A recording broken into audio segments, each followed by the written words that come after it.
Ngayon ay araw ng manggagawa or Labor Day.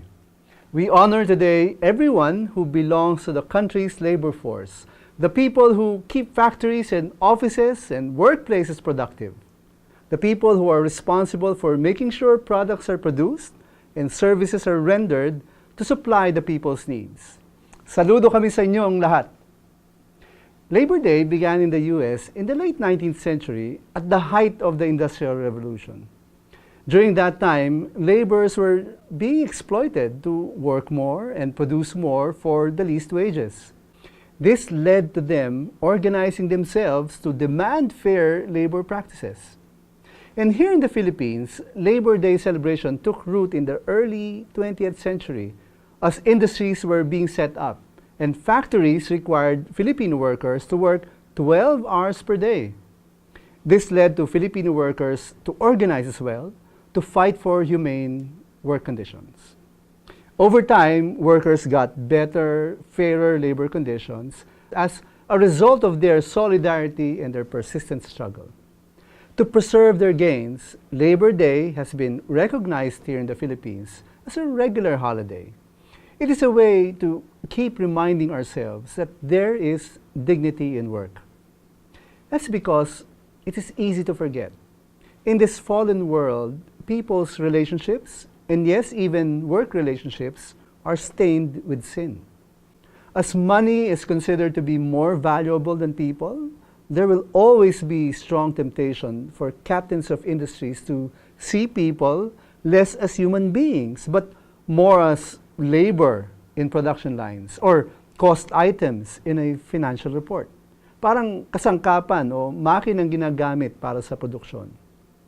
If industries would only get back to the Bible and follow biblical principles for how workers are to be treated, perhaps there would have been no need for Labor Day. You see, in the Bible, you'll find that the dignity in man's work was right there from the beginning. When God created man and woman, they were given work to do in the Garden of Eden. It was meaningful work, as God's stewards over His creation.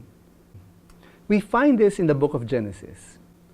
Then God said, "Let us make man in our image, after our likeness, and let them have dominion over the fish of the sea, and over the birds of the heavens, and over the livestock, and over all the earth, and over every creeping thing that creeps on the earth." So God created man in His own image. In the image of God, He created him. Male and female, He created them. In God's economy, people's value and sense of worth come from God. Everyone is loved regardless of stature in life and the kind of work that they do. And people's relationships with each other, even work relationships, were meant to flow from this relationship between God and people.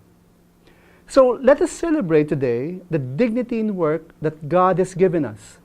If you are in the labor force and you're struggling for better work conditions, know that you're standing on solid ground. God is on your side. If you are an employer of workers, resist the temptation to look at your workers as less than human, as cogs in a wheel, but always see them as God's wonderful creation, created by God with inherent dignity in work. As we celebrate today our God-given dignity in work, faith matters too.